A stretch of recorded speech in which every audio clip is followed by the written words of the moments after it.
셋. 컵을 두 손으로 꼭 움켜잡은 채 그를 응시했다. 석 달 전 일이었지만 그때 키스와 전신을 휘감던 전율을 잊을 수 없었다. 못된 고양이가 언니 친구인 줄은 몰랐네요. 12주의 말에 뭐가 그리 재미있는지 눈가에 미소가 퍼져나갔다. 너한테 키스해서 못된 고양이인가? 훅 치고 들어오는 바람에 순간 할 말이 없었다. 그녀의 반응을 지켜보던 그가 야릇한 표정을 지었다. 날 생각한 적 있어? 뭐라 할 말이 없어 가만히 있었다. 난 매일 내 생각했는데. 미간을 찌푸리며 그를 봤다. 여자의 기분을 맞춰줄 줄 아는 그는 타고난 바람둥이 같았다. 내가 너한테 관심이 많아. 관심은 고마운데. 전 그쪽한테 관심 없어요. 전혀? 대답을 잘해야 한다는 생각이 들었다. 다시 만날 줄 몰랐다. 설마 이런 식은 더더욱. 관심을 가질 정도로 긴 시간이 아니었잖아요. 그녀의 말에 그가 고개를 끄덕였다. 난 너하고 한 키스가 좋았어. 너무 노골적이고 솔직한 고백의 화해는 당황스러웠다. 그리고 내 작은 발을 만졌을 때의 느낌도 좋았어. 도대체 이 남자 무슨 의도로 이런 말을 하는지 몰랐다. 민망하고 창피해서 귀를 틀어막고 싶었다. 저도 좋았어요. 하지만 그것뿐이에요. 하지만 그는 그녀의 말을 무시하고 계속 말을 이어갔다. 너로 인해 제대로 숙면을 취하지 못했어. 내 긴 다리가 날 감싸면 어떤 기분일까? 이봐요. 노골적이고 감각적인 말에 그녀의 톤이 높아졌다. 불쾌했다. 그의 의도가 무엇인지 알 수 없어 더 그랬다. 도망칠 생각만 하고 있군. 속내를 들킨 것 같아 뜨끔했지만 못 들은 척했다. 제발 부탁인데 그 입 좀 다물어 주실래요? 난 덱하고 할 얘기 없으니까. 겁쟁이군. 그러는 덱은 정신병자죠. 자신이 듣기에도 너무 날선 목소리였다. 그의 눈빛, 말이 뒤섞여 호흡이 힘들었다. 본능적으로 앞에 있는 남자가 위험하다는 생각이 들었다. 여자의 아주 능숙한 남자. 지금 저한테 작업 거시는 거예요. 난 여자한테 작업 걸어본 적 없는데. 거짓말이 상당히 능숙하시네요. 내가 왜 거짓말을 해야 하지? 네 언니한테 물어봐도 돼.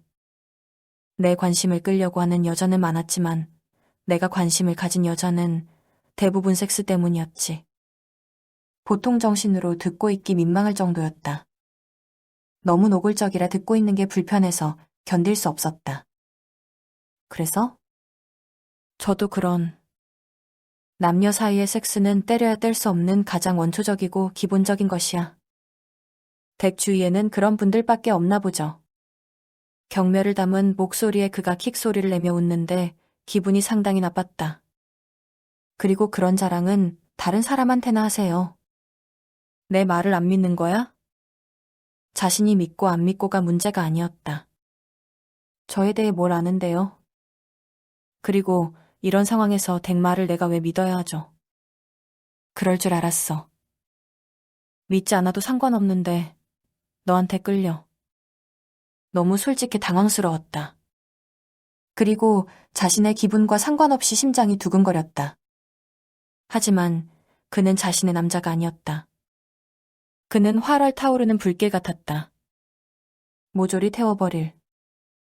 저 결혼할 남자 있다는 말은 못 들으셨나 봐요. 순간 그의 눈매가 가늘어졌다. 거짓말. 언니한테 물어보세요. 조만간씩 올릴 거예요. 결혼이라니 거짓말이 아니라는 건 알았지만 인정하고 싶지 않았다. 마치 눈앞에서 빼앗긴 기분이었다. 식은 안 올렸잖아. 억지 부리지 말아요. 몹시 화가 났는지 의자를 밀치고 일어섰다. 마음 같아선 그녀를 붙잡아 놓고 입맞춤을 하고 싶은 걸 꾹 참았다. 지금 기분으로 그녀의 손을 잡으면 자신이 무슨 짓을 저지를지 몰랐다. 내가 못할 것 같아. 지금 협박하시는 거예요. 글쎄, 나도 내 마음을 모르겠네. 지금은 이대로 그녀를 보내줘야 한다는 생각을 했다. 쥐도 궁지에 몰리면 무슨 짓을 저지를지 몰랐다. 오늘은 보내주지만 다음에는 안 보내줄 거야. 두 사람의 시선이 허공에서 부딪혔다. 눈자위가 심하게 떨리고 있었다. 분노로 활활 타오르는 그녀의 눈빛이 그를 태우고 있었다. 그는 단 한 번도 여자에게 이런 기분을 느껴본 적이 없었다. 하악. 거칠게 숨을 몰아쉬며 목을 죄는 넥타이를 풀었다. 가. 그의 말에 기분 나쁜지 죽일 듯이 노려봤다. 내가 무슨 짓을 저지를지 모르겠으니까. 당장 가라고. 그녀는 믿을 수 없다는 듯 그를 쳐다봤다. 꼼짝 못하고 있는 그녀를 보며 의자를 밀치고 빠르게 뒤로 물러섰다. 잔뜩 겁에 질려나가는 모습을 보며 그는 힘없이 의자에 털썩 주저앉았다. 맙소사. 손이 떨렸다. 당장 차가운 물로 몸에 열을 식혀야 할 판이었다. 화약이 따로 없군. 그를 이렇게까지 달아오르게 한 여자는 없었다. 갑자기 그는 미친 것처럼 웃음을 터뜨렸다. 뭐야? 고개를 떨어뜨린 채 웃고 있는 그의 머리 위로 거친 목소리가 들렸다. 장서준. 화이의 목소리라는 걸 알아차렸다. 미친놈처럼 왜 웃고 있어? 너 내 동생한테 무슨 짓을 한 거야? 서서히 웃음이 잦아들고 그는 화이를 응시했다. 네가 여기에 온 이유, 나하고 저녁 먹자고 한 이유 솔직하게 털어놔. 그의 말에 화이가 일그러진 표정을 지었다. 알아들을 수 없지만 욕설을 하는 것 같기도 했다. 화이는 흘러내린 머리카락을 쓸어 올리더니 조금 전까지 화윤이 앉았던 의자에 앉았다. 나 봤어. 뭘? 그날. 화이는 서준이 여자한테 무척 잔인한 남자라는 걸 알고 있었다. 여자에게 마음을 준 적도 없고 바란 적도 없다는 것도 알았다. 두 사람이 가까워진 이유는 단순했다. 나 좋아하는 남자 있어. 그게 이유였다. 장서준에게 관심 없는 여자라는 것 때문이었다. 사람들은 그와 친하게 지내는 그녀를 신기해했다. 장서준한테 여자는 그냥 여자야.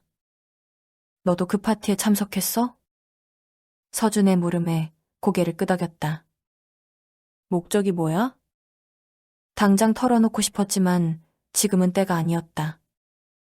우선은 서준이 화윤에게 어떤 마음인지 알고 싶었다. 너 내 동생한테 관심 있어. 봤다면서. 그의 말에 그녀가 고개를 끄덕였다. 첫날 장서준이 여자에게 신발을 신겨주는 걸 보게 될 줄 몰랐다. 처음 본 여자한테 키스는 했지만 상대가 싫으면 절대 하지 않는다는 것도 알았다. 그리고 대부분 여자가 먼저 입술을 맞췄지 그가 먼저 한 건 본 적 없었다. 3일 뒤에 테라에서 저녁 7시에 봐. 난 지금 듣고 싶은데. 지금은 싫어. 오하이. 내가 아무리 소리쳐도 소용없어. 지금은 내가 너보다 유리한 입장이라는 것 똑똑한 장서준은 잘 알 거야. 젠장. 무슨 목적으로 이런 짓을 했는지 도무지 화이의 속을 알 수 없었다. 하나만 묻자. 나중에. 지금 들어야겠는데. 대답 없으면 3일 뒤 약속 없던 거로 해. 초조했는지 화이답지 않게 입술을 잘근잘근 씹었다. 기다리는 그 역시 초조했지만 태연한 척했다. 남자 있다고 하던데. 화윤이가? 설마 화윤이 남자 얘기를 처음 보는 서준에게 했을 거라 생각 못했다. 진짜야? 응. 세상에 장서준의 마음을 끈 여자가 화윤이라니. 수많은 여자들이 그의 관심을 받고 싶어하는 걸 옆에서 지켜봤기에 지금의 서준이 낯설었다. 널 흔들 수 있는 여자가 있다는 게 놀랍다. 장난치지 말고. 신기해서 그래. 아니, 놀랐다고 해야겠다. 그의 얼굴을 보니 인내심이 한계에 이른 것 같았다. 싶다고 하면 어쩔 거야. 내가 신경 쓸 일은 아닌 것 같은데. 내 동생이라고 쏘아붙이고 싶은 걸 참았다. 그와 이런 자리를 만든 건 다른 것도 아닌 그를 이용하기 위해서였다는 걸 나중에 밝힐 생각이었다. 물론 지금은 아니다. 있어. 결혼할 남자라고 하던데. 화이의 말에 동요한 모습을 보이고 싶지 않은데 생각처럼 쉽지 않았다. 하나만 묻기로 했잖아. 지금 질문에 대한 답은 3일 뒤에 할게. 그리고 미처 끝내지 못한 식사를 다시 시작하는 화이를 그는 찡그리며 쳐다봤다. 이런 상황에서 밥을 먹다니. 배고팠어. 너 일부러 자리를 피한 거야? 그것도 3일 뒤에. 자신이 화이에게 이용당했다는 생각을 떨쳐버릴 수 없었다. 꽤나 솔직하고 직설적인 화이답지 않았다. 오하희. 네가 화윤과 관계된 질문하면 오늘은 대답 안 할 거야. 그리고 손으로 입에 지퍼를 채우는 신용을 했다. 식사를 마칠 동안 말없이 지켜보기만 했다. 화윤을 봤을 때부터 식욕은 없었다. 넌 결혼 안 해?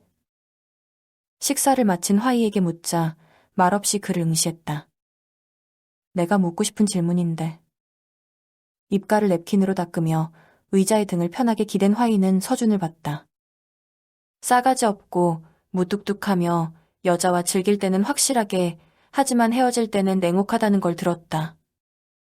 서준이한테 마음 있으면 빨리 정리해. 나중에 진짜 아플지도 몰라. 그녀를 걱정한 오지랖 넓은 친구들이 말했다. 사실 처음에는 관심이 있었다. 유학생들 중에서 그는 누가 봐도 눈에 띄었다. 무엇 하나 부족한 것 없는 완벽한 남자에 가까웠으니까. 나 좋아하냐? 자신도 의식하지 못하는 사이 그를 보고 있었는지 그가 물었다. 약간. 하지만 내 타입은 아니야. 관심은 오래가지 않았고 그게 끝이었다. 장서준하고 헤어지고 자살하겠다고 난리친 여자가 한두 명이야. 이해가 되지 않았다. 아무리 좋아도 그렇지 자살이라니. 만약 자신한테 좋아하는 남자가 없었다면? 무슨 생각해? 그냥 너하고 나. 엮지 마.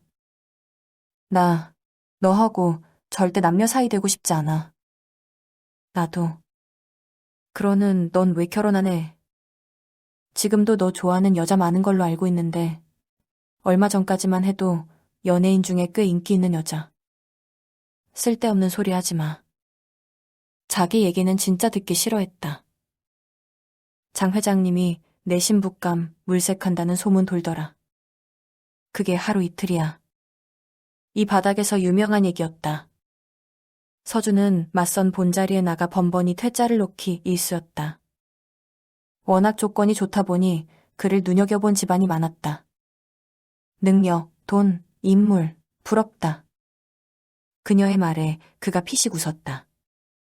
다 먹었으면 이만 나가자. 술 한잔 할까? 그는 싫다며 거절했다. 3일 뒤 약속이나 확실히 지키라는 말을 하더니 그대로 나가버렸다. 재미없는 녀석이었다. 일이 재미있게 됐네. 나중에 원망을 들을 때 듣더라도 자신이 원하는 걸 놓치고 싶지 않았다. 자리에서 일어난 그녀는 천천히 밖으로 나왔다.